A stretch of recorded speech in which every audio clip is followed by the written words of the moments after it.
Hello, hello. Happy Thursday. It's the twice weekly Serenade Live with Sarah. And I'm wearing a mic, so I just want to be sure that if you happen to be watching live, like if you hop on and you can hear me, just comment that you can hear me. And if you're watching and you can't hear me, can you just say can't hear you, and I'll change up that lapel mic. But yeah, we've had a bit of rain today, which has been a blessing for our garden. Having had some really beautiful sunny days the last 2 or 3 weeks, it's been lovely. And one of the most delightful happenings, events in our family just less than a week ago was that my son got married to his fiancée and in our backyard, and it was just lovely.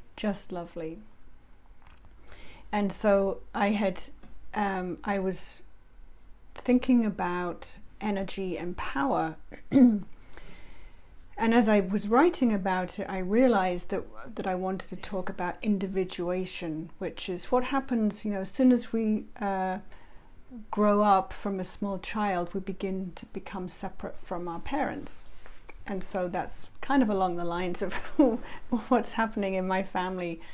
All 3 of my children are taking the next step in their way of being independent in the world. But just to start with, why am I talking about energy? Because probably 15 years ago, before I learned about energy, I just didn't get it. I didn't understand that we have an energy field, that everything is made of energy, and it vibrates fast or it vibrates slow.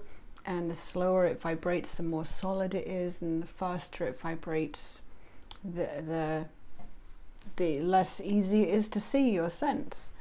Most people can sense energy, but don't always realize that's what they're sensing. And when I'm talking about energy, I'm talking about the personal bubble that you have around you. That's your personal energy field, and everything in that bubble is yours to do something with. Your thoughts might be in there, your memories, your experiences, your emotions, and you get to, you have agency over what's within your realm, your energetic realm.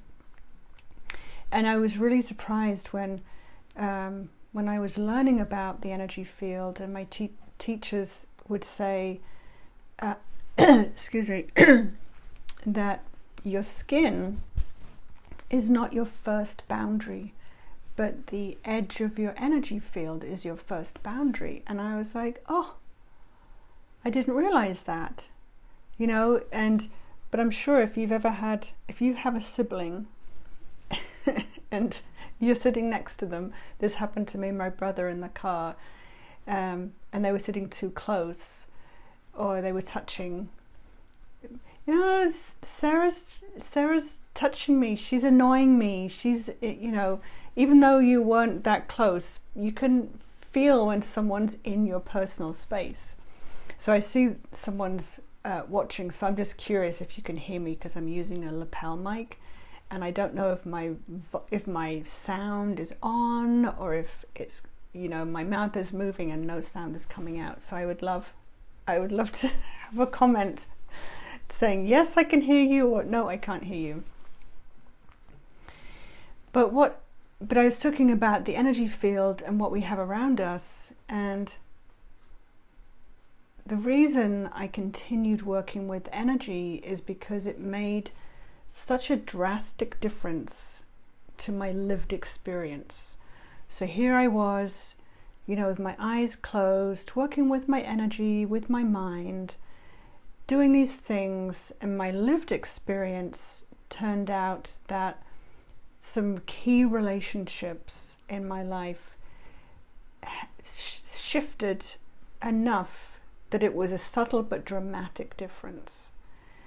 And I knew that what I'd been doing with my energy was the thing that had made the difference, and so I wanted to keep going.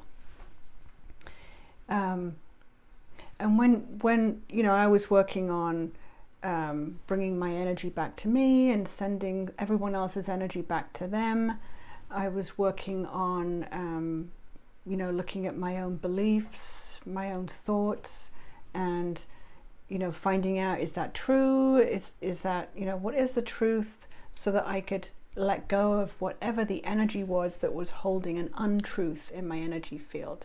And when I did that, I'd have a big awareness. It was like, oh, I'm all right after all. There's nothing wrong with me.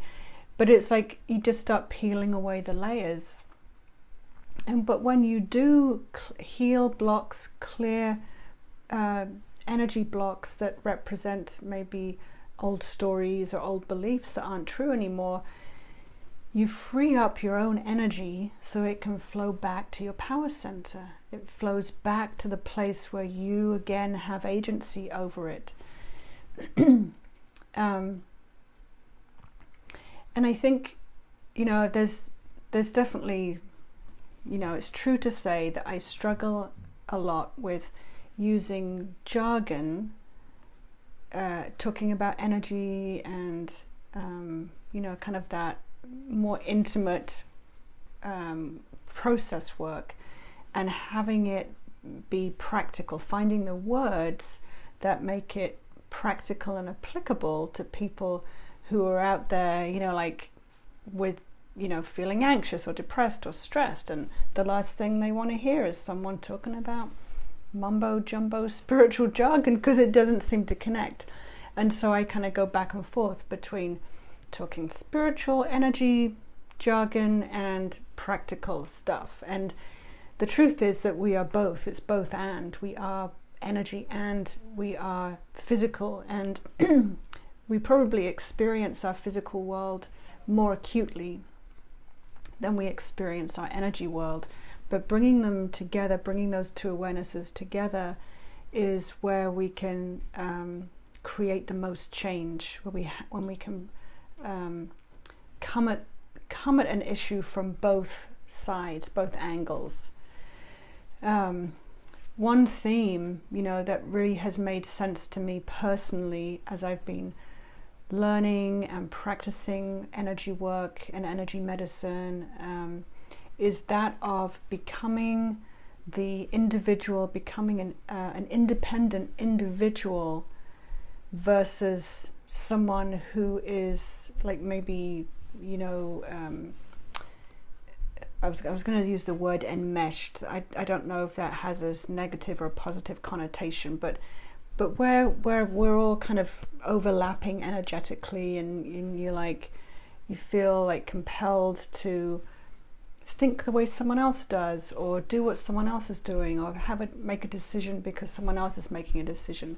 So when we're energetically overlapping and we don't have all of our energy within us, and we have other people's energy that belongs to them in our bubble, it can be really confusing to know, what is my opinion? What do I think about this topic? And so what I've discovered is, first, I already knew about this process. I hadn't seen it as an energetic process. So when I was training as a teacher and a special ed teacher, I'm trained in both mainstream and special education. I knew, because of my training, about how children develop at an early age, and they're moving away, becoming more independent. They are walking, talking, running. They're more able to be away from mum or dad, a little bit of a distance. Maybe they go for a sleepover. So there's definitely this learning and growing trajectory that children are on, where eventually they leave home and they become adults. in the world of energy, what's happening with our energy field is that's kind of the same thing. You know, our energy fields communicate with each other, which is often why they overlap anyway. But sometimes parents don't want to let their children go. So this was my experience, and you know, there's all kinds of reasons for that. But it was really hard to bring my energy back to me. So one of the stories in my family was that my parents wanted to emigrate to Australia when they were first married, but they decided that they couldn't leave their parents. I think it was more my mum didn't want to leave her parents. She felt that for whatever reason, her place was going to be close to them, to support them, and maybe they didn't want my parents to leave either. I mean, in the 1950s, that was they may never have seen them again. So it was truly, it would have been a huge decision to make.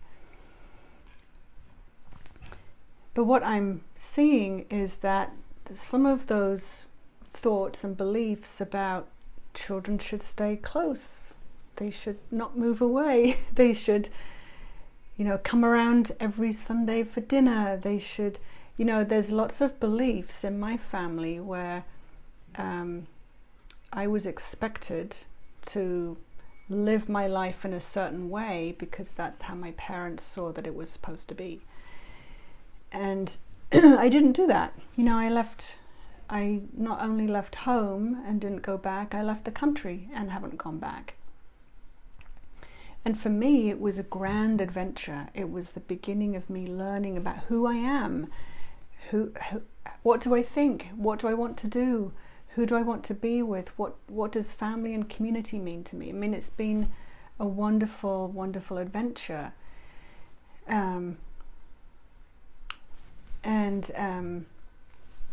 But energetically, I hadn't had that conversation with my parents on the physical level, and at the energetic level, they could just feel me pulling away, and you know, I was like, no, and they were like even more like sending their energy even more to keep connected. And I think their fear of being disconnected was what kept them kind of in my energy field. So I can see that now, and now I even have a word for it, that when we grow up as children and into adults, we are individuating from our adults, from our parents. And you kind of have to let kids do that. You know, that it doesn't mean that they're gonna leave you forever, of course, but so. Although that's kind of what happened to me. But what happens though is when you know, when I was feeling constrained by, you know, physically separated but energetically, like I just feel really kind of stuck. It wasn't that I consciously understood what was going on. It's been kind of in hindsight that I've realized, oh, you know, if my parents and I could have sat down and had a conversation about expectations, you know, about family expectations and what it means to be the daughter versus the son, or what it means to be a grandparent, you know, like it perhaps would have been a lot easier, but we didn't have those conversations. And so it's been, you know, it's been a bit of a struggle to be like, well, I am an adult and I am an individual, and I'm also your daughter, and I'm also, you know, there for you, but it just doesn't look the way that they had planned. And so having that, you know, belief and thought sitting in my energy field for so many years, it was something that I was like kind of pushing against, and trying to keep sending it back, but I hadn't recognized the really that it wasn't my story. So fast forward to today, this week, this month, this year, And here am I now with my 3 children, and who are all taking the next step into their lives and becoming the individuals and the adults that they are meant to be.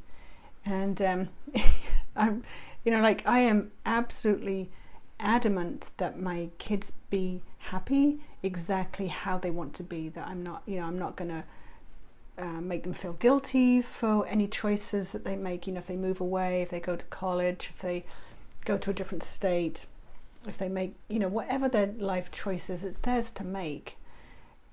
However, I'm having a really hard time with it. And I can see how my parents probably were like, oh, don't go, and kind of been clinging for all of that, had been clinging for all of that time.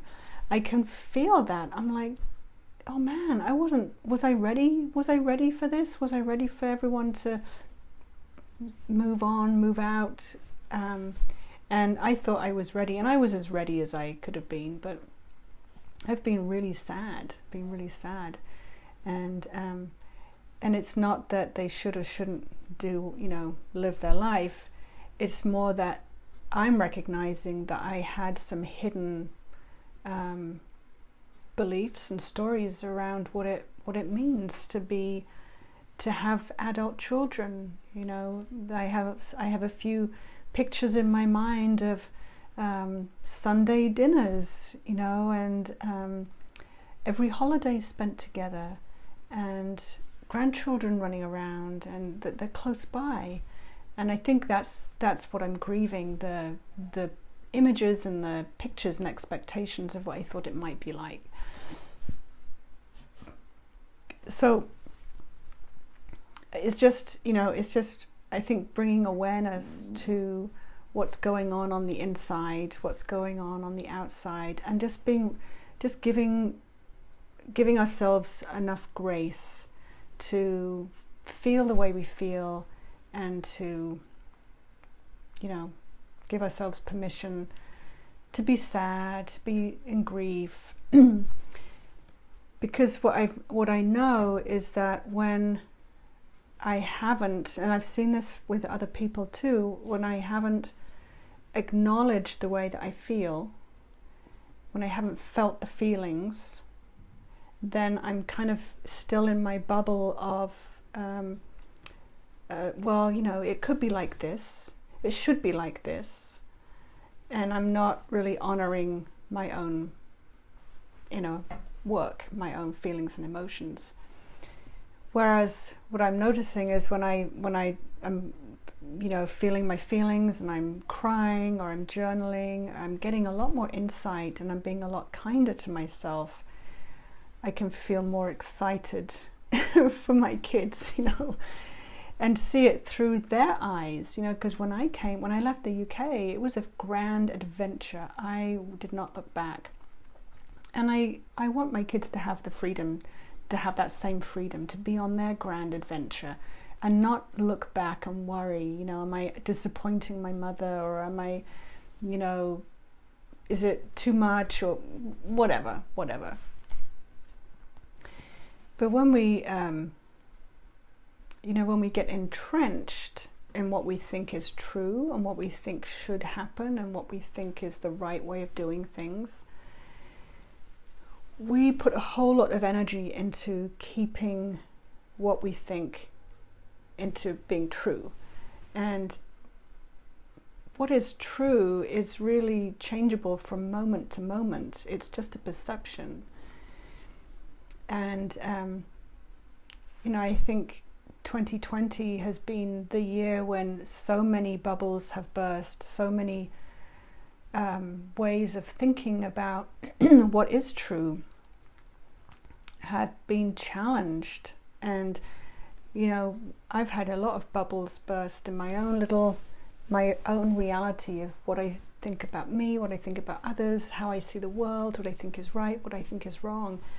And I don't know about you, but I feel like I haven't put myself back together yet. Like I haven't found a paradigm or a perspective that can make everything make sense.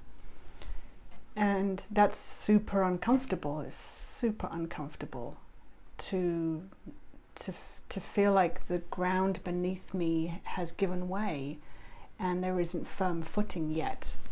And it will be fine, and I trust that the firm footing will come. But I'm not, like, I can feel my desire to find some stories that will fit what I'm feeling, that I'm feeling the desire to find stories that can be right and wrong, or true and false, so that I can feel more comfortable. And I just don't know. And so I'm like, okay, I just have to, another day with feeling this way.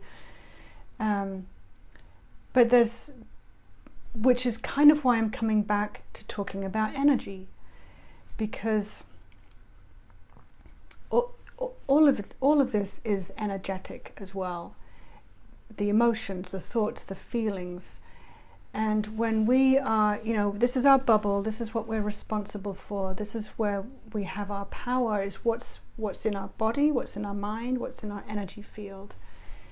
And one of the best ways of setting a strong boundary is by healing your energy field, by clearing it, by cleaning it up, by polishing it, by sending back any energy that doesn't belong to you, and having it go to wherever it does belong, by bringing your energy back to you.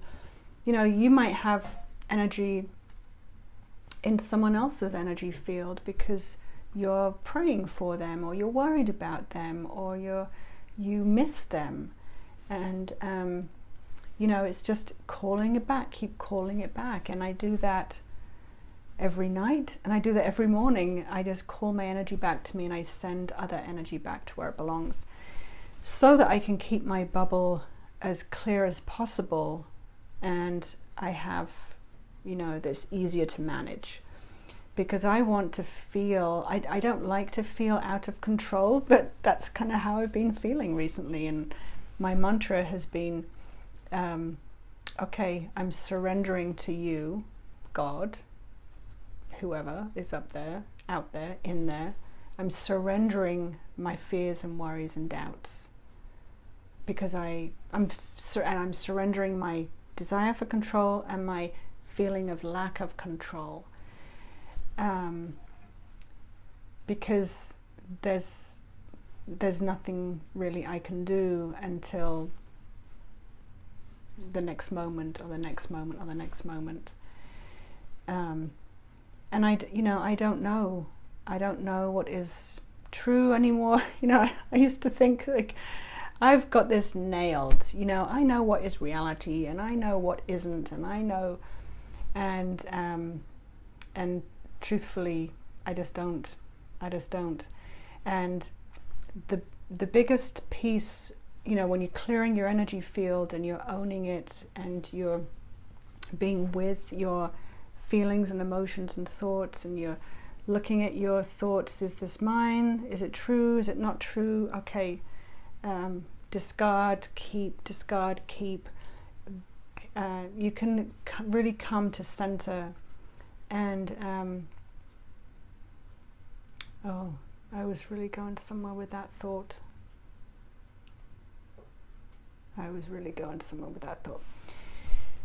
But it's gone.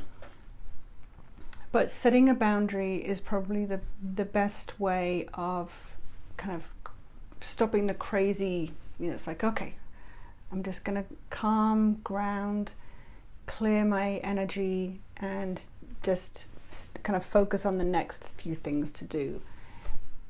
Because it's hard to feel overwhelmed with all that's going on. And if we're not tending to ourselves, then we can get more out of balance. We can get sick, or we can, go completely crazy. That doesn't look very good. It doesn't feel very good either.